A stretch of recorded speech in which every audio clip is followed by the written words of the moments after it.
اخیراً رئیس جمهور آمریکا زبان به تهدید گشوده، ما رو تهدید، هم تهدید میکنه، هم از ملت ایران صریحاً میخواد که بیایید تسلیم من بشید. اولا تهدید رو به کسی بکنن که از تهدید اونها میترسه.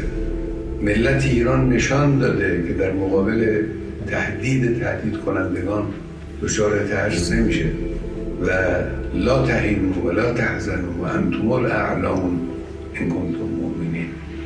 این رو بهش ملت ایران معتقده و البته آمریکایی ها، اونهایی که با سیاست های این منطقه آشنا هستن، میدانن که ورود آمریکا در این قضیه 100% به ضرر اوست.